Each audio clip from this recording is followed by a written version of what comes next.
নমস্কার বন্ধুরা, সুষমা কিচেনে আপনাদের সবাইকে জানাই অনেক অনেক স্বাগত। আশা করছি আপনারা খুব ভালো আছেন এবং সুস্থ আছেন।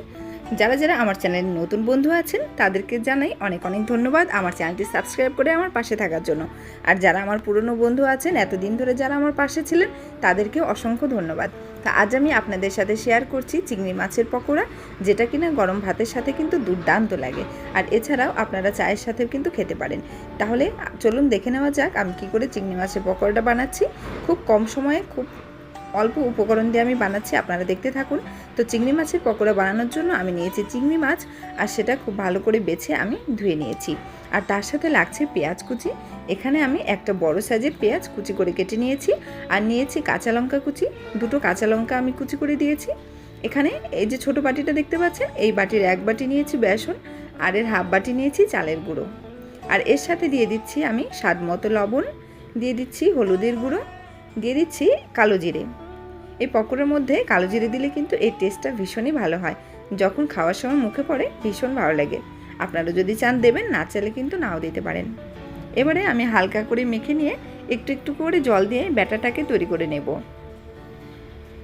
খুব বেশি পাতলা আর খুব বেশি ঘন কিন্তু আমরা করছি না, একটা মিডিয়াম ব্যাটার তৈরি করে নিতে হবে। তো দেখুন মাখানো হয়ে গেছে। এরপরে চিংড়ি মাছগুলো আমি দিয়ে দিচ্ছি। এই পকোড়াটা খেতে কিন্তু ভীষণই ভালো লাগে। আমার মেয়ে চিংড়ি মাছ খায় না, কিন্তু এইভাবে যদি ওকে পকোড়া বানিয়ে দেওয়া যায় তাহলে কিন্তু ভীষণই পছন্দ করে। মাছের ঝোল খায় না, কিন্তু এই পকোড়াটা কিন্তু খায়। তো দেখুন আমার মাখানো হয়ে গেছে। এবারে আমি কড়াই বসিয়ে দিয়েছি, আর কড়াইটা গরমও হয়ে গেছে। তো কড়াইতে দিয়ে দিয়েছি সর্ষের তেল। আমি এখানে সর্ষের তেলেই ভাজবো, আপনারা যদি চান তাহলে কিন্তু সাদা তেলেও করতে পারেন। তেলটা গরম হয়ে গেছে। এবারে আমি পকোড়াগুলোকে ভেজে নেব। আমি হাত দিয়ে চেপে ঠিক এরকম একটা শেপ দিয়ে নিয়েছি। আপনারা যদি চান এর থেকে বড় করে বা এর থেকে ছোট করেও কিন্তু করতে পারেন। আমি এখানে তেলের ব্যবহারটা একটু কম করেই করেছি। আপনারা যদি চান তাহলে কিন্তু এখানে আরও একটু বেশি তেল দিয়ে ডুবো তেলেও কিন্তু পকোড়াগুলো ভেজে নিতে পারেন। তো আমার মনে হয়েছে খুব বেশি তেল দেওয়ার দরকার নেই, এরকম তেল দিলেই কিন্তু হয়ে যাবে। তো দেখুন এই পকোড়াগুলোকে কিন্তু আমি উল্টে পাল্টে খুব ভালো করে ভেজে নিচ্ছি। আর এই সময় গ্যাসের ফ্লেমটা কিন্তু মিডিয়ামে করে রাখতে হবে, একেবারে লো করে রাখলেও হবে না।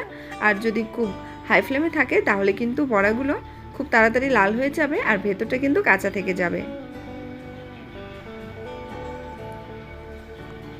ঠিক এইভাবে করে আমি লাল লাল করে সবগুলো পকোড়া কিন্তু ভেজে নিচ্ছি। তো আমার এগুলো ভাজা হয়ে গেছে। এরপর আমি পরের পকোড়াগুলোকে দিয়ে দিচ্ছি।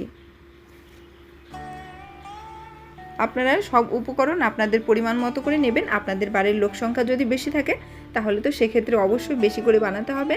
তো যেহেতু আমরা 3 জনই থাকি, তো সেজন্য আমি অল্প করেই বানাচ্ছি।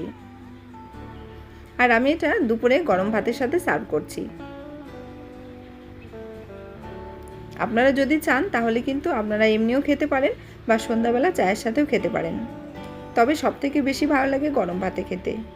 তো দেখুন আমার বড়াগুলোকে কিন্তু খুব সুন্দর করে ভাজা হয়ে গেছে।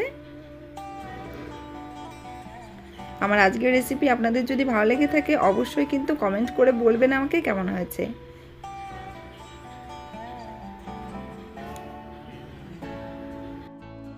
আমার আজকের চিংড়ি মাছের পকোড়া কিন্তু একেবারে রেডি। এখন গরম গরম সার্ভ করার পালা। আমার আজকের ভিডিও আপনাদেরকে কেমন লাগলো অবশ্যই কিন্তু কমেন্ট করে জানাবেন। যদি ভালো লেগে থাকে তাহলে অবশ্যই আমার চ্যানেলটি সাবস্ক্রাইব করে আমার পাশে থাকবেন। তাহলে আমি যখনই নতুন কোনো ভিডিওর আপডেট দেবো তখনই কিন্তু আপনার কাছে পৌঁছে যাবে। তাহলে আজকের ভিডিও আমি এখানেই শেষ করছি। ফিরে আসছি আরও একটি নতুন ভিডিও নিয়ে। ততদিন আপনারা সবাই খুব ভালো থাকবেন, সুস্থ থাকবেন এবং অবশ্যই আমার সঙ্গে থাকবেন। নমস্কার।